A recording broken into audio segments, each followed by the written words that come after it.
Let me tell you how the devil operates. So when we talk about negative pattern, whether the pattern is in your life as an individual, or in your family, or in a generation, or in an institution, whenever there is a pattern, understand this, that the devil is not as smart as you think. He's not creative the way you think. He's not very smart the way that people think. The Bible said he has tricks, he has devices. But that somebody has trick does not mean the person is intelligent. Let me say it again. That somebody has trick, being able to trick people is not a sign of intelligence. So when the Bible said that the devil has trick, he can trick you, it doesn't mean he's smart. It doesn't mean he's powerful. It means he manipulates. So let me tell you about negative patterns.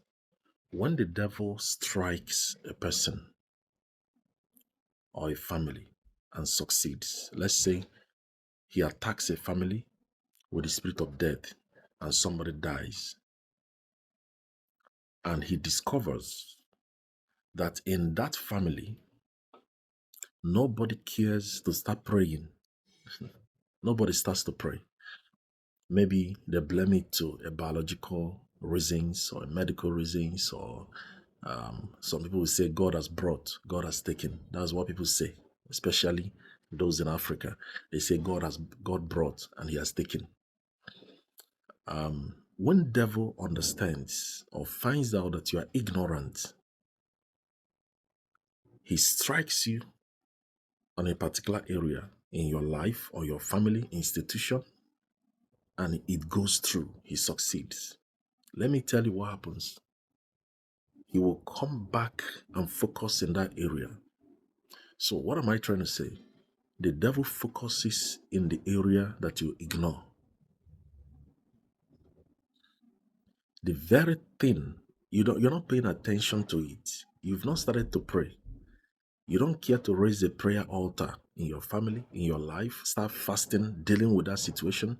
You think it's a medical thing. You think it's a biological thing. You think it's just bad luck. It happens. I mean, you blame it to statistics.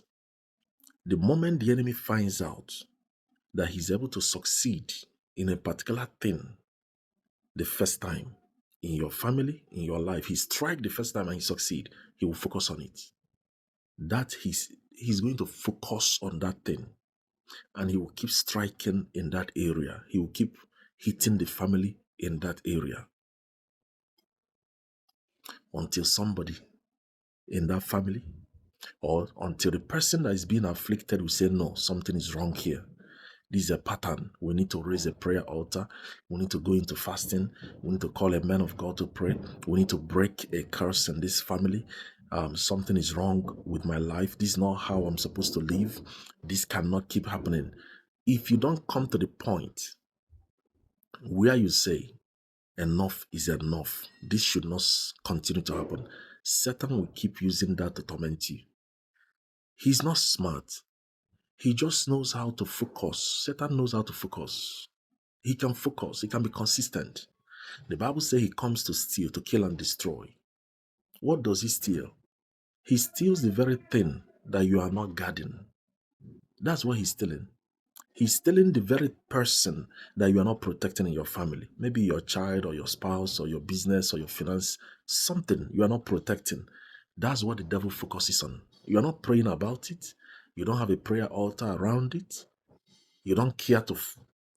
Just know, the very thing you are not focusing on is what the devil will focus on. Anything you are not focusing on, that's what Satan will focus on. Somebody died in your family and you don't know you have to start praying. Satan will come back because you are not praying. You don't care. You think it's just happenstance. It happens to everybody. He strikes you with sickness. You don't know that sickness is an attack of the enemy. There's nothing natural about sickness. It's an attack. Whether it's headache or malaria, it's an attack. It's a demonic attack. Poverty is a demonic attack. Frustration, depression is a demonic attack. Anything that makes you, listen, before I finish this video, anything that makes you to cry is a demonic attack. Anything that makes you to cry, tears, in sorrow, you are in pain, is a demonic attack. God will not put you through pain. That's not God. He's not a father if he does that. I have a son. I will not start inflicting pain on my son to teach him a lesson. No father does that except he's a wicked man. So God will not put sickness on you. Depression, anxiety, any form of affliction. God will not do that. So whatever you are going through is an attack of the enemy. You need to deal with it. And until you rise up and start praying, and you take control of the situation, Satan will keep focusing on it until you say enough is enough. If you like, ignore it. If you like, give reasons, explain it away. He will focus on it. He is not smart. He knows how to focus. He knows how to be consistent. In the book of Exodus, the devil triggered a king to kill, slaughter children. And he slaughtered millions and a lot of children in the days of Moses, when Moses was born. In the New Testament, when Jesus was born, Satan triggered another king to slaughter children. And he started killing children. When Satan strikes once and succeeds, he considers that area a loophole, a weakness in your life, and he will keep focusing in that area until you rise up and you block it and you tell him enough is enough. God bless you.